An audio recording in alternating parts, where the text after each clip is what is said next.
Pornography today. You say, Pastor Bob, we don't want to see you naked. I know, but that's not where I'm going.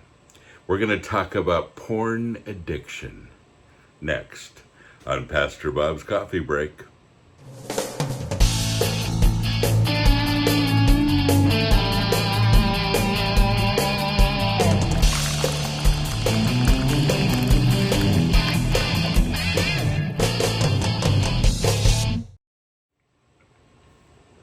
Headbangers Brew, that's what I'm drinking in the mug, and it's one of our new travel mugs. That's very nice, keeps things warm a long time, and just the right place to put your Headbangers Brew coffee. Just saying. And can I just say, it's a new month, it's a new poster, a new mug, a new t-shirt, and it says, I suck. And Jesus knows it. That's good, isn't it? John 3:16, for God so loved the world that he gave his only Son, that whoever believes in him should not perish but have everlasting life. And I suck, he knows it, and he died for me to save me. So, that's available in our store along with all the other swag. We are metal, we are family.com. Well, here's the question for today. Dear Pastor Bob, I'm a pastor and I struggle with sexual addiction. It has affected my marriage, my friendships, and especially my relationship with God. I feel deceptive and helpless to do anything about it. My wife seems to know something is off with me as she keeps asking me what I'm struggling with. I am stuck as I continue to struggle in silence. And I appreciate this question, and I appreciate all of you who write this question to me. And there have been so many. And I have to tell you that I've put off doing this podcast pretty much because I don't feel qualified to do it, and I'm still not. There's some things that I'm going to share with you today, and then at the very end, I'm going to leave some resources with you from people that are really good at this and can really help. But I want to be the bridge today to share a few thoughts with you, and for all of you that are struggling. So I want you to turn with me, first of all, to Galatians chapter 6 and verse 8. And he says, for the one who sows to his flesh, his sinful capacity, his worldliness, his disgraceful impulses, will reap from the flesh ruin and destruction. But the one who sows to the Spirit will from the Spirit reap eternal life. So there are two parts of addiction. Two parts to this whole thing. Number one is addiction. And that's a tough thing to handle when it comes to trying to get free of it. And the second one is integrity, as you saw from the question here. There is the lying, the manipulating, and especially in marriage, where you kind of suffer in silence and you don't let people know what's going on, and even though you have a ministry or you're helping people, whatever, there's this other part of you. Addiction and integrity. And by the way, integrity is who you are when no one is looking. And if that were to define most of us, we would be embarrassed from one area or another, because our integrity isn't always what people think it is. So a lot of people have what we'll call a secret basement. And that secret basement where nobody else comes in, nobody else is available, and where there are some things done in secret really begins to affect everything that we have, every single area of our life. is affected because there's this secret going on and we can't tell anybody. Now, those of you that are shaking your head already with me, you know what I'm talking about, and many of you are, because this hits home to so many people. And there are so many people just feel like your need to view pornography, your sexual addiction, has robbed you of your God-given destiny here on earth. Things that you could be doing, and yet there's this addiction that continues to drive you in another direction. So there are two ways to approach this. You can say, how can I quit? And I'm going to give you some keys, and I'm going to leave you with some resources that'll give you even more. But the biggest question is, why? And if you don't have a big why, your how will never happen. Why should you quit? Why is it a big problem? And why is it probably a bigger problem than you're allowing yourself to see? You know, we need to see the magnitude of the problem. And we need to see our relationship with the Lord as the number one part of that problem, foremost. So let me say the addiction part of it is progressive. And you may have noticed this if you've been viewing porn. What you started with is not where you're at today. And let me tell you, folks, there is so much going on underneath society.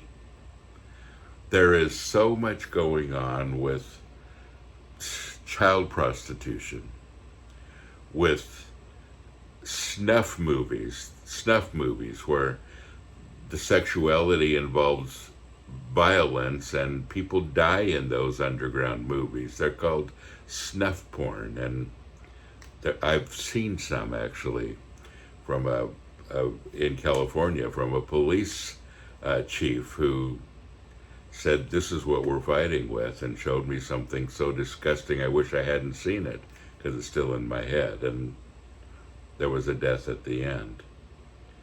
But human trafficking, all of that comes from beginning pornography. You say, well, I'm not doing any of that. And that's what all those people said too. It's progressive. So when you start porn, you start at a place, and it may be fairly innocent, looking at the Sports Illustrated swimsuit edition. And I have to say, I've looked at that too. I know. You say, Pastor Bob, how could you do that? And I have to admit, I'm also human. Do I view women in pornography? No. That's something that I never got started with, but I'm so happy and that's true. But I understand where things start, because I understand how we're motivated and how all of us share that. We have that interest. It starts there, but it doesn't end there.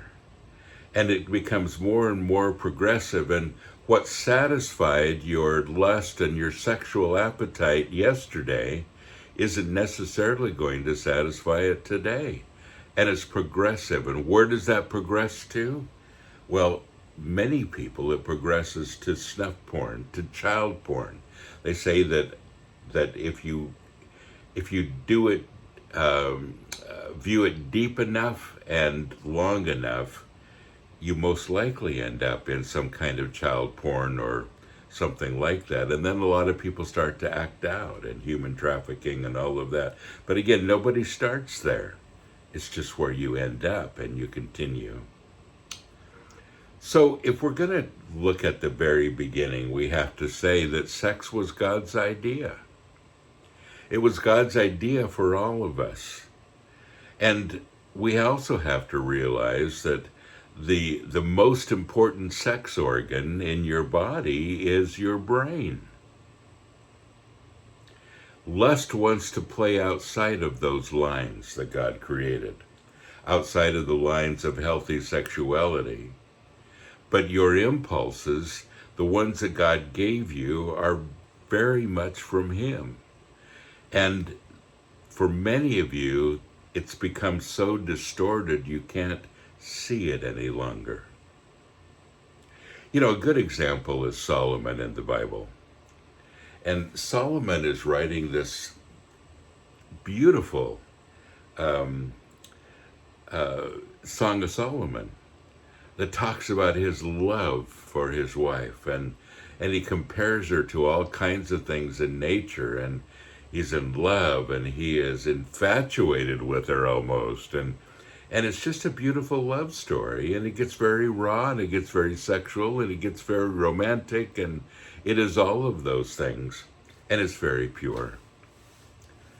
And then Solomon, who is considered the wisest man, Proverbs, etc., Solomon then forgets all about his first love, his commitment to this woman that he was so in love with, and he begins to let lust take over. Now, it doesn't matter how smart you are, it doesn't matter how rich you are, it doesn't matter your position, it doesn't matter if you're a pastor. If you let lust take over, it will take over. And now, a little later, we see Solomon has 400 wives. 400. And 600 girlfriends.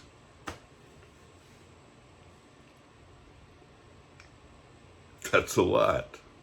You see, that's a lot of lust. I wonder how many people would do that if they had the opportunity. Seriously. But it says, even the wisest man can fall. That's what it says to us. That's what you need to understand. You're out of control, and you need God's help. Well, I want to identify one more thing, and we said that sex was God's idea. But porn addiction isn't sex. It just isn't. It may involve your sexuality, but it isn't sex. It's a very cheap imitation. It's not the real thing.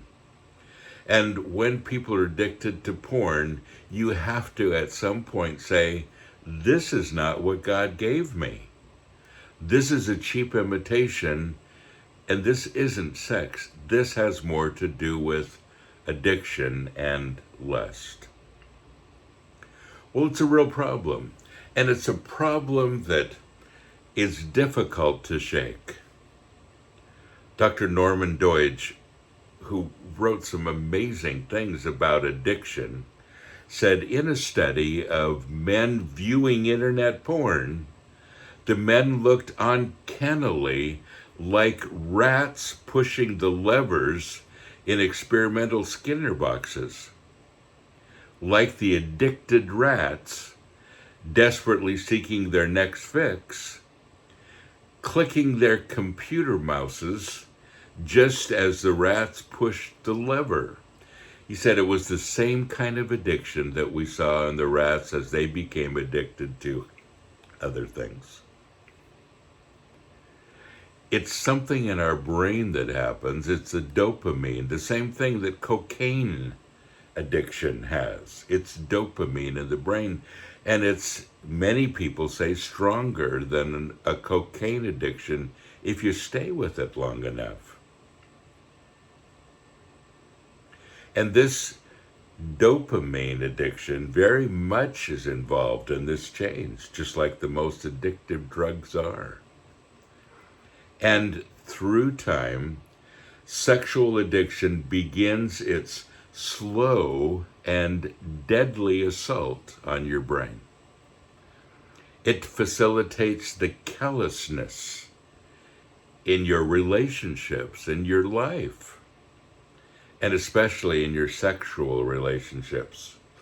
This pastor said, my wife knows something wrong and she's asking me what's wrong. Your wife will know, by the way. She'll know. She does know. She may not know exactly what it is, but she knows something's off. And so even in your relationships, sex becomes completely divorced from love.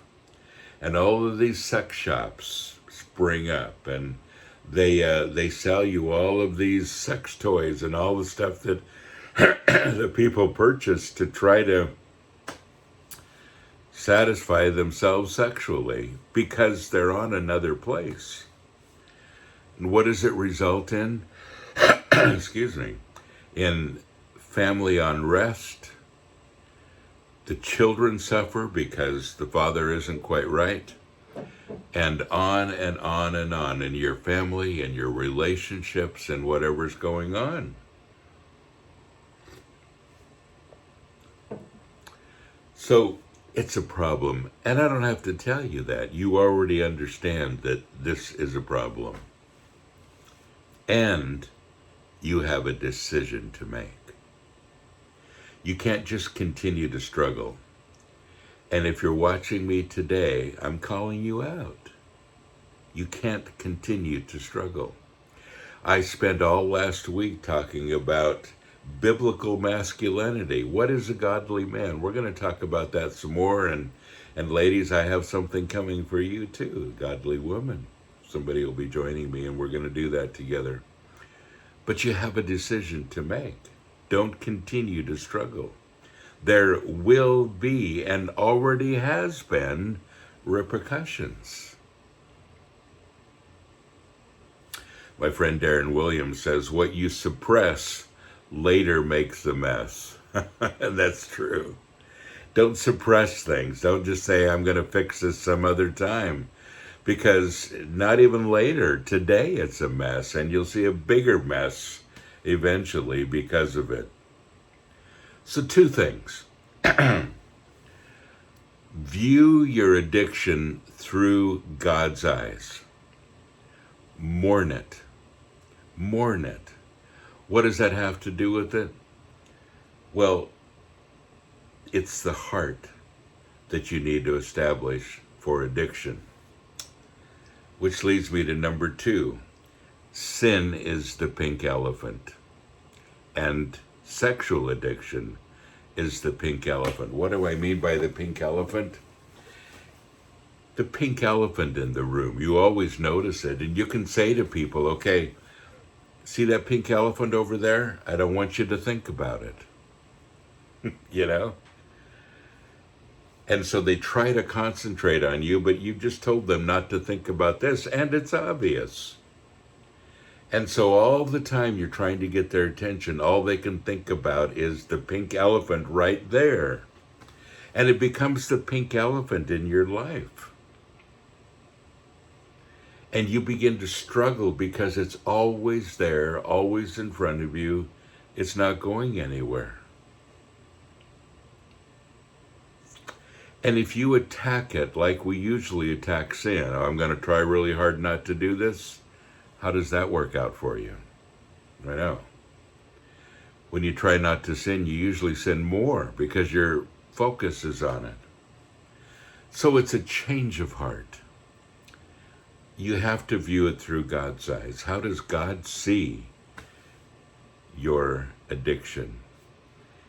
And how does he react to it? And he mourns it. It hurts him and should hurt you.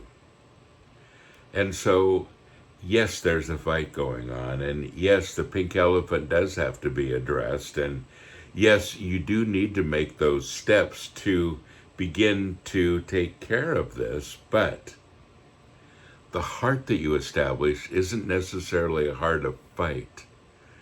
It's a heart that mourns. It's a heart that grieves for what's going on. It grieves for your family that is not being treated properly because of your addiction. It grieves for your friends that don't have you 100% because you're fighting something else.